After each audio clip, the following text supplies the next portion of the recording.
Down in the AFC South. It's the Titans and the Jags, and it's coming up next on Madden Football.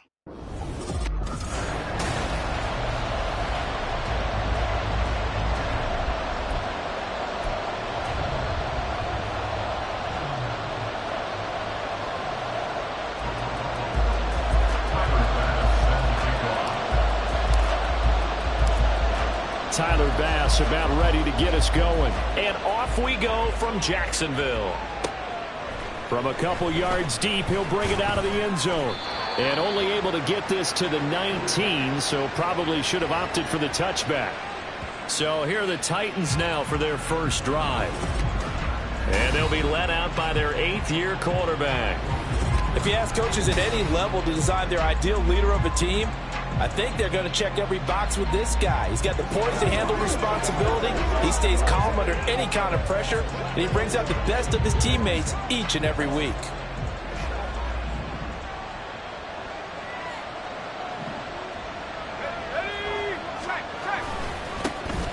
On the ground, it's Jacobs to start the drive. Stopped at the 24-yard line after a gain of 5.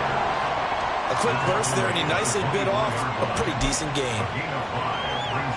Here's a 2nd and 5.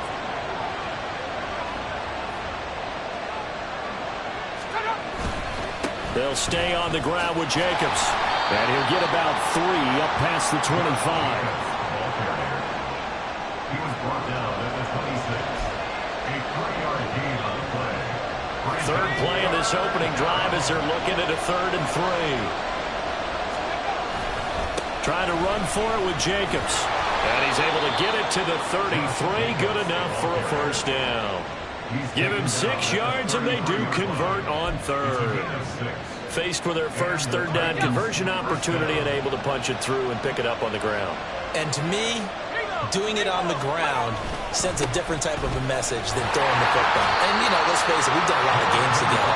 How often have we seen 3rd down turn into an automatic passing down no matter what the yardage? Yeah, and last thing you want, that opening drive to go 3 and out. You got everything scripted, lined up. Let's get some points on the board, and they're able to avoid that 3 and out.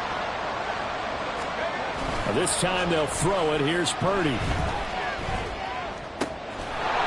Oh, he's got him in wide open, complete. Now he's going to get this all the way down inside the 35. That'll go as a pickup of 32 on the catch and run. Despite writing it down on my notes, I never give enough credit to the offensive line, and we have to here. The protection, that's what made this play a success. Quarterback had to wait for his crossing route to develop, and that takes a little bit of extra time. Excellent job by the big fellas up front. Here's Jacobs on 1st and 10. And they're going to stop him right at the line of scrimmage. Just no cutback lane to be found whatsoever. 2nd and 10. Nice job there defensively to clamp down because really they've been on their heels this drive. Agreed, and they really needed that one for confidence, just to feel a little bit better. But I don't know if I would be daunted by them stopping me on one run. This drive has gone pretty well. I could come right back at them. 2nd down, Jacobs once more. And he'll be brought down, losing yardage back at the 40. Give him a loss of 6 yards, and it brings up 3rd down. When a draw works, it can be a thing of beauty. But when it doesn't, oh, it can be ugly. And in this case, loss of yardage ugly. Now they're coming up on play number 8 of this opening drive, but they're looking at a 3rd and long. Back to throw, Purdy. Jaguar pressure, and Jaguar sack. They dial up the corner blitz that time, and it delivers to the tune of a 9-yard loss. Well, certainly some teams are not intimidated by down and distance on defense, are they? 3rd and very long? Let's go get this guy again. Big-time pressure.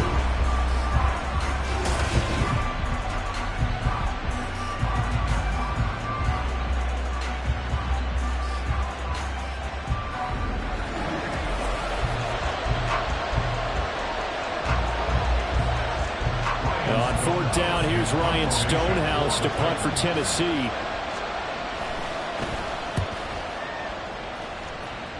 And this punt will go out of bounds. I think it'll be inside the 25, and it will. Right at the 24-yard line is where they'll spot it. So here's the first drive now for the Jags.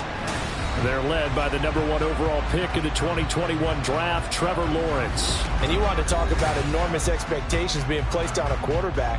How about what Trevor Lawrence faced coming out of college? But the good thing for him, he's used to it.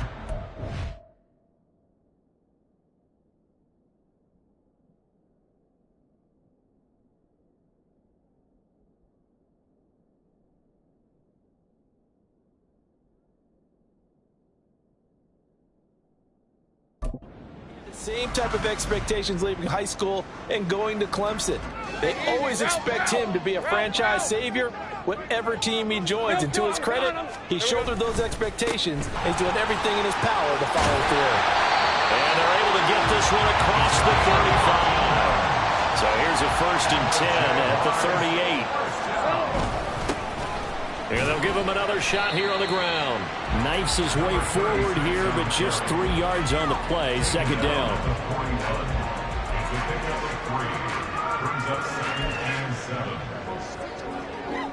From the 41, here's a 2nd and 7.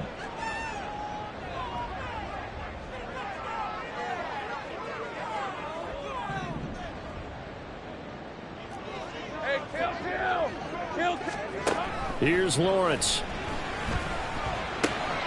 Quick hitter here, it's complete. That one a 1st down pickup of 8. And there's some guys that love to start the year off with a deep shot downfield, trying to begin things with a home run ball.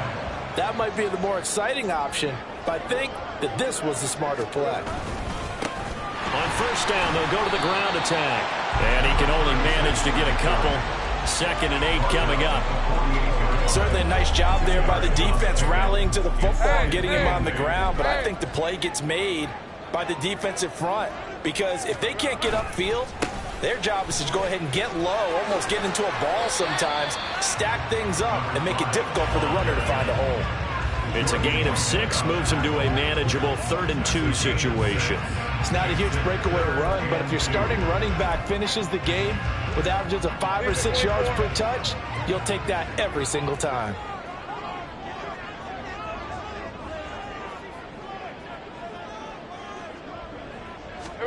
Third and 2, now Lawrence. Work in the middle of the field, and he's got man complete. And he is going to have the Jags 1st down, and comfortably so as he gets 5 there on 3rd and a yard. They brought in a heavy set on 3rd down, and that usually means running play, but we have seen them throw out of that formation. And sure enough, they snuck the tight end out on that one, wound up hitting him for a 1st down.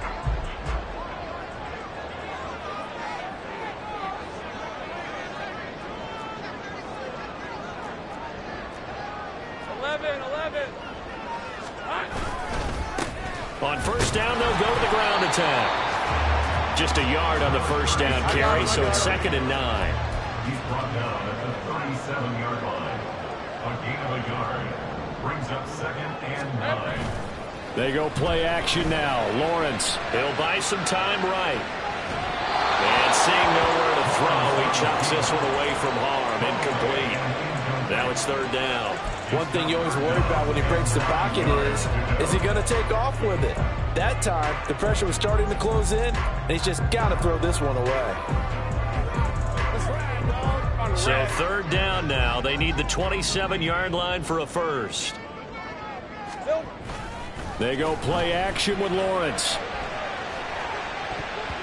And the throw there going to be incomplete. 4th down now as the Titans defense holds up in coverage.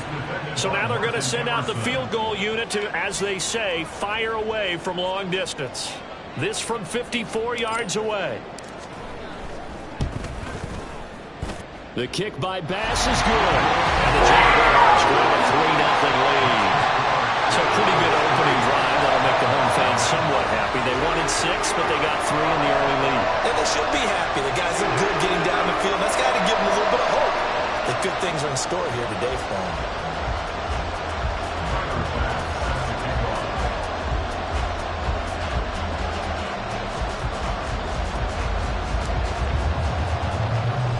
So after knocking through the field goal, here's Bass to kick it away.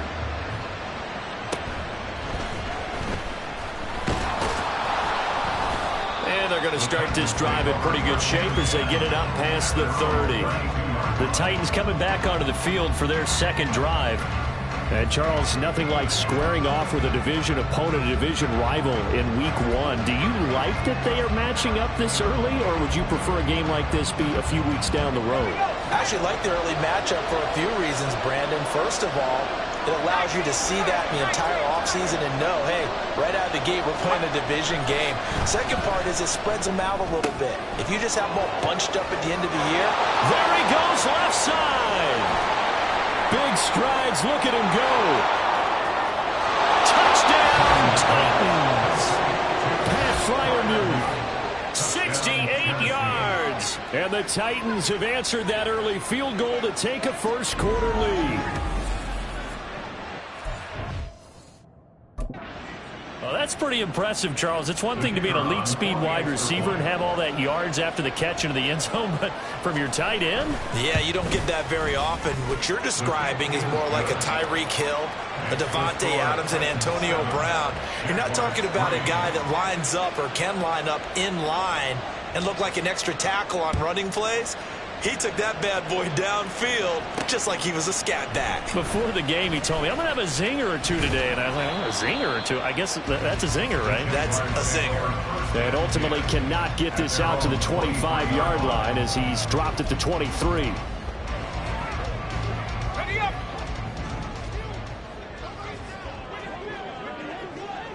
we go. Play action. It's Lawrence. Left side, it's complete.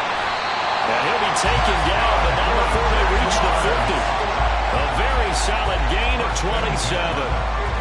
But one of the ways that quarterbacks keep all the receivers alive in a play, never lock in on any one guy. Make sure you keep your eyes moving, scan the field. And here he finds the open guy for a nice pickup. Throwing on first down, but this one winds up to be incomplete. One thing I have learned, receivers don't mind high throws so much to the sideline, but do that over the middle to them, and not only are the DBs going to throw a little verbal trash their way, when they get back to the huddle, they're going to have a few words to say to their QB, aren't they? Yeah, hung out to dry a little bit there on the high throw. Luckily fell incomplete. They get 6.